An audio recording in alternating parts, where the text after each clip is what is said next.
Hello, partners and advisory board members. My name is Jody Cordero, and thank you for joining me today as we talk about the future of our company, specifically a location comparison for Florida and Texas as we consider our headquarter location. Let me first start by addressing the elephant in the room, my shirt. Sorry, I can't help you. I'm busy doing nothing. No, this is not my philosophy, but this is important for the culture and vision of our company. We are business analysts, and yes, our first and foremost responsibility is looking at procedures for our clients to see what they can do to improve their bottom line. But one of the things that we do that sets us apart is that we look at their organization culture. And one of the problems with culture is sometimes the clients have an attitude that they may not be wearing this shirt, but it's clear to see by their actions. So we want to go ahead and help them to improve their culture so that they can improve their customer service, which brings more customers and what? Better bottom line. So if you can excuse me for one moment, I'll be right back with you.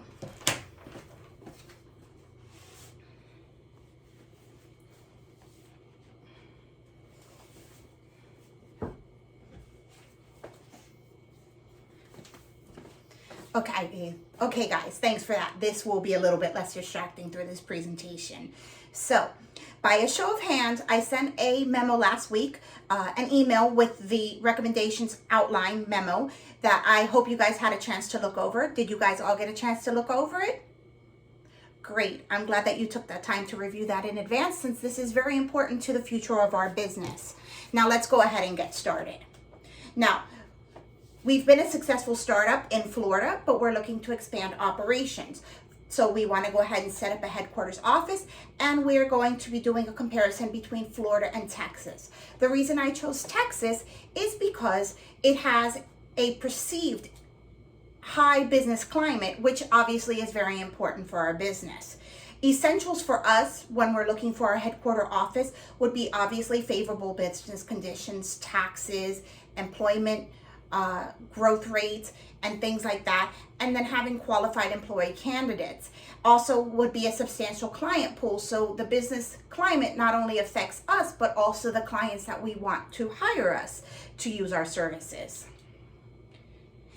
For the report, I use research methods for each of the critical criteria. For business climate, I refer to 24/7 Wall Street's The Best and Worst States for Business. For business tax climate, I refer to the Tax Foundation's 2017 State Tax Climate Index rates. And for employer contributions of health insurance, I refer to Kaiser Family Foundation's report called Average Annual Single Premiums. The research was just conducted in December 2020, so that it is most recent and accurate for our usage.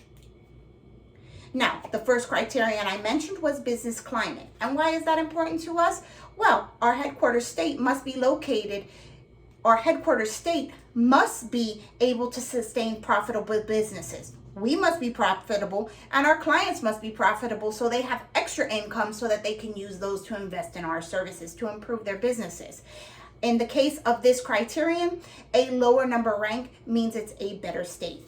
Florida ranked 17 overall, while Texas ranked 13th overall. A little bit higher at 4 states higher. Now, the real GDP growth rate for Florida was 2.4 increase, and we have a 10-year projected population work growth rate of 12.5%. Texas has a GDP growth rate of negative 0.3 and a 14.9% 10-year working population growth rate. When you unpackage those numbers, that basically means that Texas is doing a little bit better than Florida and equates to a slightly better economic future. On the second criterion of business tax climate, this is important to our bottom line. Taxes mean more or less money to invest. Again, a lower rank is going to be better for us. Florida is number 4 overall, while Texas is 14 overall. Not only overall, but Florida outranks Texas on all tax metrics, specifically corporate tax. Florida ranks 19th, and Texas is number 49 of 50, if you can believe that. That really caught me by surprise. So in this case, Florida ranks a whole 10 states overall, and Florida's taxes are better for our bottom line as well as our business prospects. Because again, saving in taxes allows them more money to invest in our products and services. And on the third criterion of employer contribution of health insurance, you may ask, why is this one ranked number 3 on our priorities? Well, quality candidates expect a comprehensive benefits package. So we need to make sure that we are offering them benefits that don't eat into too much of our money, because we need to have money available for all of the activities we have to do. And health insurance has an exponential effect, because every year healthcare costs are rising, and every year we hope that our team will grow. So we need to make sure that we are balancing those numbers that are increasing.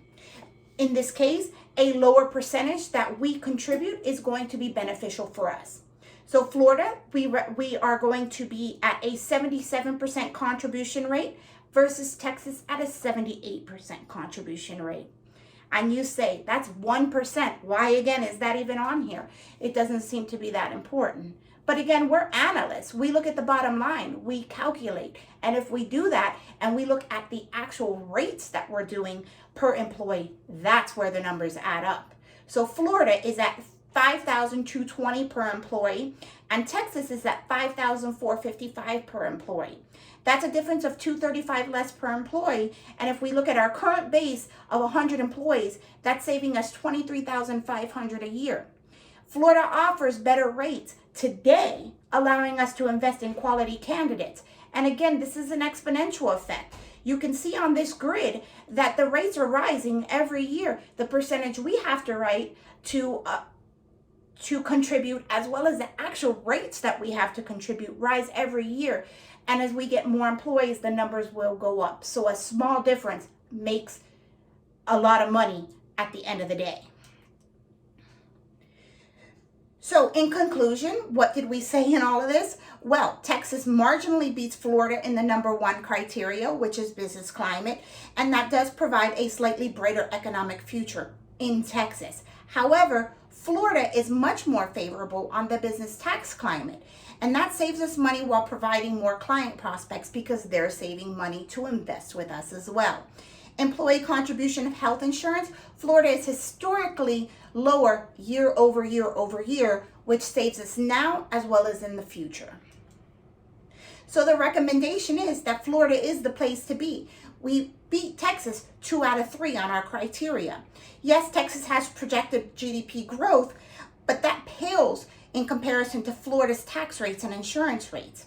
And there is equality in the higher education levels. So even though Texas has a slightly higher projected job growth, we are both at a 29% education level for bachelor's degrees, so we can make up ground there. There are plenty of excellent candidates here, regardless of a slightly slower job growth rate. Now, I know one of your concerns might be, well, if we stay in South Florida, we're going to be limiting our client base. By no means is that a case. We've only scratched the surface here in the Tri-County area in South Florida. We still have plenty of businesses locally. We can expand in the short term to Florida statewide, and in the long term, we can use these same factors and criteria to possibly extend satellite offices in key market states. We don't need our headquarters in those states, but maybe, say, Dallas is the best city for business in Texas, then we can go ahead and open a satellite office there. Or we can even send people out in the field for specific areas, and so that we can have national clients as well. This by no means is going to limit us. It still gives us better opportunities. As we save as much money, we can focus those on traveling and things like that. So the takeaway here is that I am recommending that we stay in Florida. Our seeds were sown in sunny South Florida, and the Sunshine State is the place where we should be grounding our roots. We've got a great slogan that I came up with that we can hopefully use in our future marketing campaigns, and it goes like this: Cordero Consulting Group can help you grow your business by cultivating a sunnier disposition. Again, we're focusing on the bottom line, but we always have to keep the organization's culture and customer service perspective in the forefront.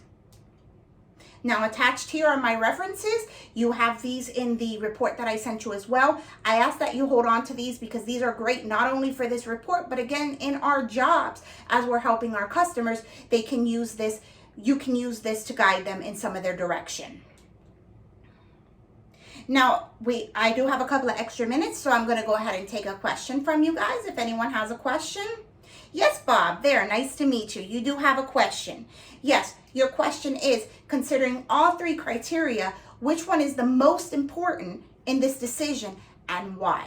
So to me, the most important decision is the employer contribution to health insurance. And why is that so important?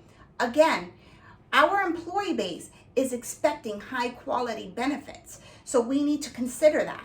And every dollar is going to make a difference when we consider that healthcare costs rise and our employee numbers are going to rise. So by focusing on our contribution rate to health insurance, we're providing this value added benefit, and we're also making sure that we're protecting our bottom line.